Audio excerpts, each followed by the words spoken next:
what are some of the like do's and don'ts when lifting in the gym?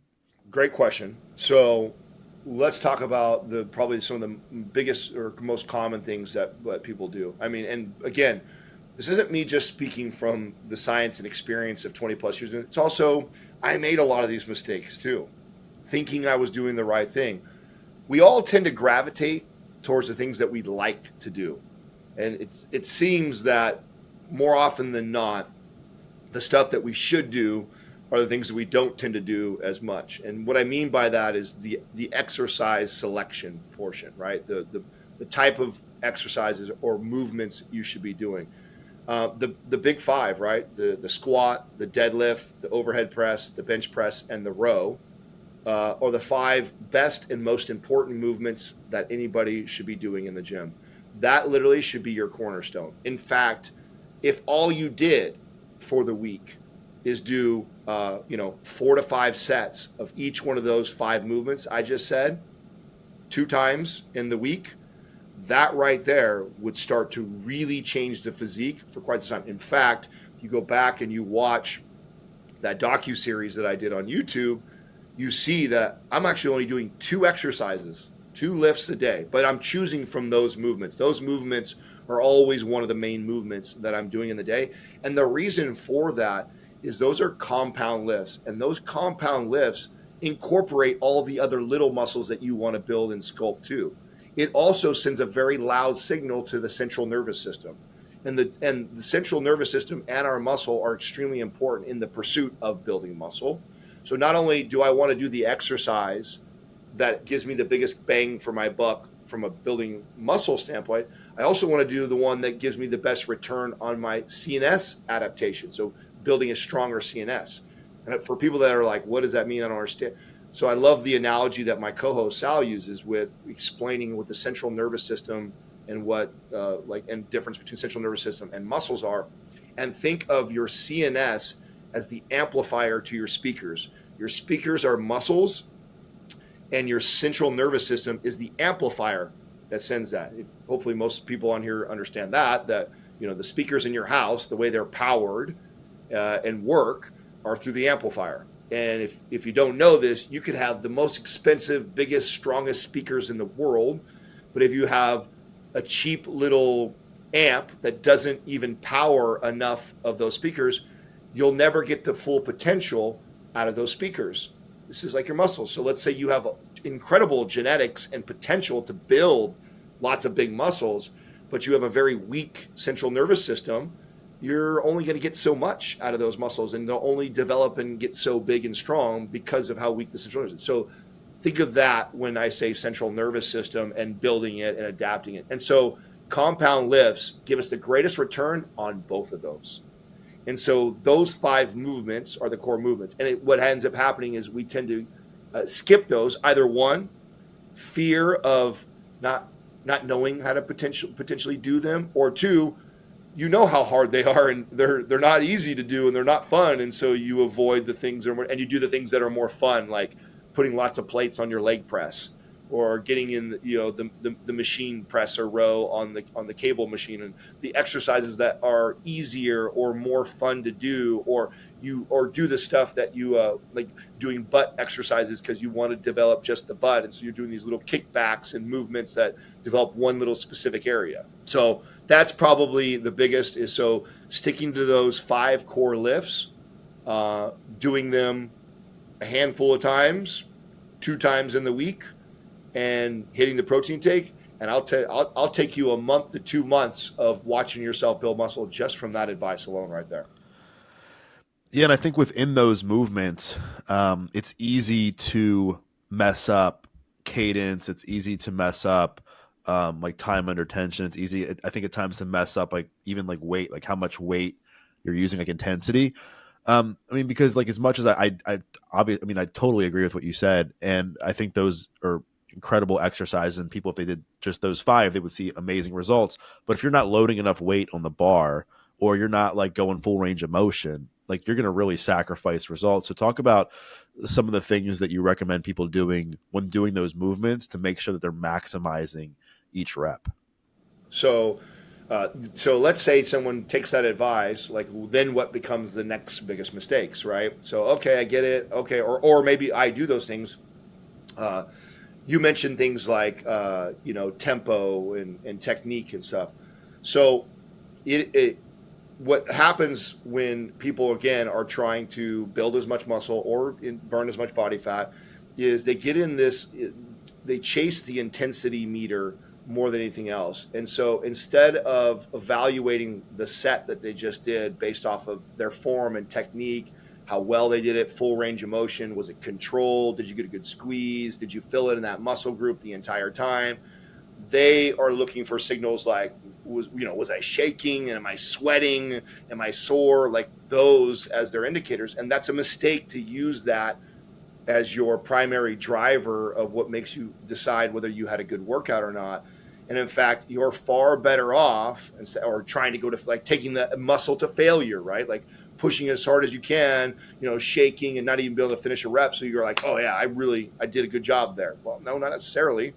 What happens in these compound lifts when you are doing that, when you're training to failure, well, the body doesn't understand that you're trying to develop the pec right there. It just feels, move this weight, off my chest.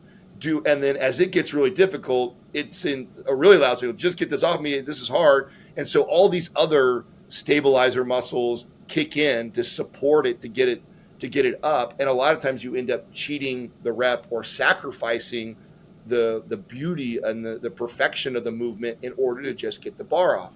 So that's a huge mistake, and you're far better off lightening the weight up a little bit, slowing the tempo down, and taking it through full range of motion. And then also, we like to tell people to stop two reps short of failure. And failure is not, I can't move the bar anymore, I can't get it off my chest anymore. Failure is as soon as the form and technique even slightly breaks down. So if maybe I could have done 4 more reps, but I'm already the bar's starting to, come up or shake, or my shoulder's coming off, like I'm done. That's it. No more reps.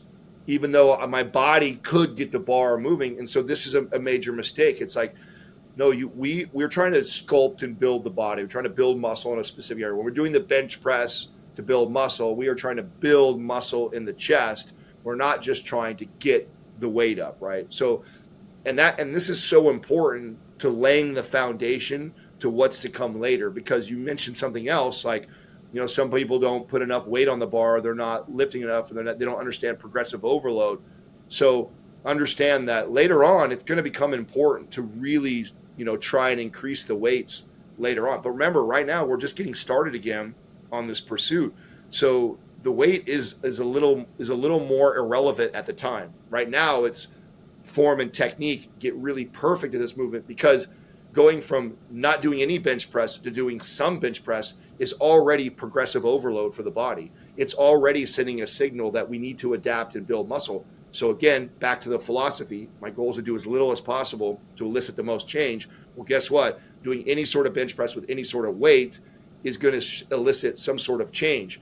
So I want to make sure that at that time, I want it to be perfect. So my form and technique takes the highest priority. Full range of motion, great and slow controlled reps. If you want specifics like numbers, 4-2-2 is kind of the best place to start hypertrophy wise, which is 4 seconds on the negative, like 1, 2, 3, 4. 2 seconds at the bottom, 1, 2, and then 1, 2 seconds to get it all the way back up. That's the tempo. Now, don't get hung up on that, is what I would tell clients. I'd say, listen, what I really just want you to do is to slow it down. And so if you need to count in your head to get the concept of what slowing it down looks like, okay, go ahead and do that. But that's what's more important than hitting the 4-2-2 number exactly right. The idea is that you slow the tempo down, you concentrate on form and technique, you concentrate on feeling it in the chest as you press through the movement, and then you rest. And what does rest look like? Rest doesn't look like, 20 minutes between sets. It also doesn't look like 30 seconds or less. Because if we're trying to build strength and build muscle, letting your body recover from the set so that you can put more force output on the next set is really important. And a mistake a lot of people make, again, is chasing the sweat, the burn, the SOAR thing, the intensity marker, they're like, okay, I did my set, I'm ready to go again, and they go right back into it, and then they turn it into more circuit training than in instead of a traditional strength training. Well, why is that so important? I'm lifting weights, right?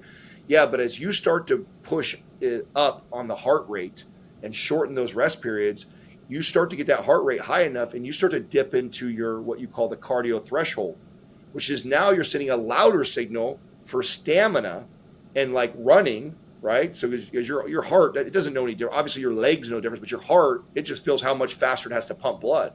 So it's now starting that signal you're sending is more mimicking the guy or girl who goes out for a run than it is the guy who's trying to build muscle. And so it will switch over and it will start to adapt towards stamina more than it will adapt towards building muscle. So we want to give a good 90 seconds to 2-minute rest between those sets before we go again, so that we're sitting this loud, we need strength. Heart rate comes all the way back down. It's not pounding like crazy. I do the next set, and I got more energy to put towards that set, so I can lift the same weight or more weight potentially on that next set. That's a loud strength building signal. That's what our training needs to look like, and form and technique needs to be the foundation. We do not want to sacrifice form and technique to get 5 or 10 more pounds of weight on the bar. Laying a good foundation of good technique is going to be really important, especially at the beginning, because over time, I am going to add weight to the bar to you. And we want to make sure that you've built really good patterns, movement patterns around that bench press, so that your technique is flawless, so that when I add more weight to it, you're more likely to keep that. If you right away start just trying to move the weight and get it off your chest at all cost, forget your form and technique, and you just move it, the body will then adapt to those movement patterns and get good at cheating the reps up, which is not always the best for building muscle in a specific area. So lay that solid foundation by focusing on form and technique as the cornerstone. Don't worry, we've got plenty of time to add load and get stronger. Right now, we're doing as little as possible to elicit the most change. What have you found to be like the best way to track like how jacked you're getting? So there's a new company out now that I use for this docu-series called Body Spec, which is basically a DEXA scan. It's basically a giant, X-ray on you, or MRI type of machine that scans your entire body. They're pretty damn accurate. So the kind of gold standard when I was a personal trainer in gyms was the hydrostatic way, which is the underwater body fat testing. So if you have access to one of those in your area, because there's a lot of companies that fitnesswave.com does it. They have these mobile trailers that come around. So does Body Spec for the DEXA scans. I'd say those are the two kind of gold standard ways to measure your body fat test. Now you do have to pay for somebody outside to do that for you and check it. And so it's a little bit of an investment for you. I think it's well worth it if you can afford it. I think it's very, very well worth having somebody else do that, say every month, is a really, really valuable tool. And it really is like this. I don't get hung up on how precise or accurate it is per se. What I want is it is consistent. That's what I want, is I want to see what it says now, and then I'm going to go apply my knowledge, exercise and nutrition knowledge, and then I'm going to come back, and even though I believe I know I'm doing the right things, I want to confirm that with the results. And so really that's how I look at body fat testing. And even if you use one that is like, let's say not the good ones, like the scales that you stand on, or the electro bioimpedance ones where you grab on the handles or whatever, those are not the most accurate or the best. But again, I don't care as much on how accurate it is compared to another one. What I really care about is, what did it say today? And then I'm going to change these things on my diet. I'm going to increase calories by 500 calories a day. I'm going to now increase my volume of training by 2 sets on every muscle group for the week. And then I'm going to, at the end of the 4 weeks, go take that body fat test. And then what the results tells me how good of a job I did towards that. If I get, after 4 weeks, I lost muscle and I didn't build any, and I did those things, I added those calories, and then I know to go in and look at something. I made a bad choice. Either I was doing too much intensity and too much volume, or I wasn't eating enough calories in order to add muscle, and so my body wasn't building any. So I that's all I care about. I don't care about what the exact percentage or the accuracy. What I care about is the consistency, and I recommend at least once a month on a journey like this. Uh, you don't need any more than every 2 weeks, because you got to be careful doing it every week. The body tends to fluctuate when it comes to results like this, and things like inflammation, water retention can play somewhat of a factor in these measuring tools, and can throw them off a little bit more. And when you're only measuring every 2 weeks, or you're measuring every 2 weeks, the body builds muscle and burns body fat very, very slow. So it can be discouraging to try and measure every 2 weeks. So I like every 4 weeks. 4 weeks is enough time that I could potentially have lost a couple percent of body fat. I could have built a couple pounds of muscle. I could have lost a couple pounds of fat in a 4 week time. In a 2 week time, you're talking about, less than a pound of muscle, less than a pound of fat, movement. And that's so little, it can be really discouraging, and it doesn't give the body enough time to see, okay, what's really happening when I consistently eat this way and train this way. So doing that and checking back with yourself on the results and how well you did on there is a great indicator on, is my programming and my diet aligned with what my goals are, and if not, where do I need to adjust? This is also where coaching and training really helps, like to have a trainer like yourself who is the one who's getting that information and then providing the where do we go from here for the client. But it doesn't mean the average person can't figure this out. And so people are going to want numbers, right? So some generic numbers. I'll tell you what's exceptional, and then what's probably realistic on the building muscle. Building a half a pound of muscle a week is exceptional. Okay, so half a pound a week. So that's like 2 pounds of muscle in a month, right? That's pretty exceptional. So what's crazy is when you see people do like 4 pounds of muscle, just like on the high, like genetic anomalies, or somebody like me who's coming from a place who I already had a lot of muscle, I lost it, now I'm getting it back. When muscle memory comes in as a factor, you'll see better results sometimes than that half a pound to a pound of muscle per week. Those are the rare cases of that. So those are exceptional numbers. Anything a little less than that isn't necessarily bad. So let's say you only built a quarter of a pound of muscle every week and ended up only getting 1 pound of muscle. That's not bad, especially if you put 1 pound of muscle on and you didn't add any body fat, or maybe even lost a little bit of body fat while doing that. That's what we call the Goldilocks zone. Is if I can go and measure myself in a month's time and see that I have built some muscle, and also see that I lost a little bit of body fat. If I hit that Goldilocks zone, no matter what the number is, if I actually in a month's time saw that I built muscle and burned body fat, that gives me a clear signal that I'm in a beautiful spot, and I'm going to just stay there. I'm not really going to tweak much. I'm going to ride that wave until I fall out of that Goldilocks zone, because it's very hard to get in that zone. But the challenge with the Goldilocks zone is you don't see a lot of change on the scale. So what could happen, okay, and what's crazy is finding yourself in the perfect place, the perfect balance of nutrition and exercise and recovery and rest and all the other things, right? The perfect place could potentially show no change on a scale. So let's say you have this kid, right, and he wants to build 10, 15 pounds of muscle, and you're a great trainer. You have a perfectly dialed nutritionally, perfectly scaling his volume and progressively overloading him. And in 1 month's time, and he hired you and he weighs 180.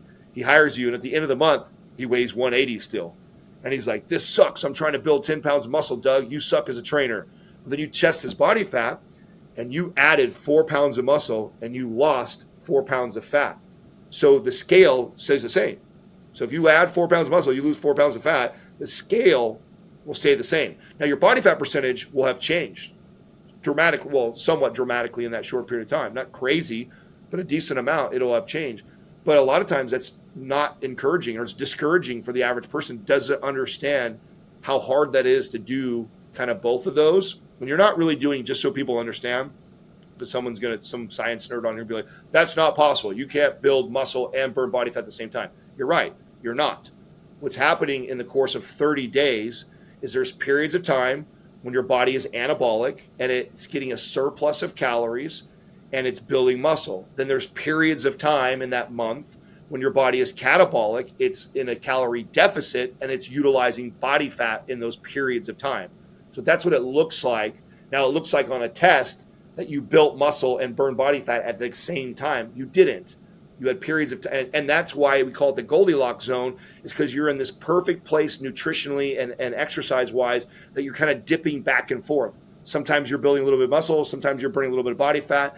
And that's such a sweet spot because the extremes in any direction tend to hinder progress and reach quick plateaus. So when you're in that kind of sweet spot, you're doing this beautiful exchange over the course of a month of adding as much muscle as you are losing body fat, and you're just getting leaner and leaner and adding muscle. But again, really difficult psychologically because the insecure kid who wants to build a bunch of muscle like I did wants to see the scale go up. I want to see the scale go up. In fact, I remember being that kid and so obsessed with, I'd weigh myself 3-4 times a day. Every time I ate a meal, I'd go get on the scale and see it. And I was always just looking for a new number I'd never hit. Like, man, I'd never seen 185 pounds. And so I would stuff my face as much as I possibly could. And yeah, I'm weight training like crazy. And I'm just constantly weighing, looking for that 186 mark. And then I'd celebrate. Oh my God, 186. But come on, 186 is what? I mean, water and a bunch of carbohydrates. I didn't necessarily build more muscle.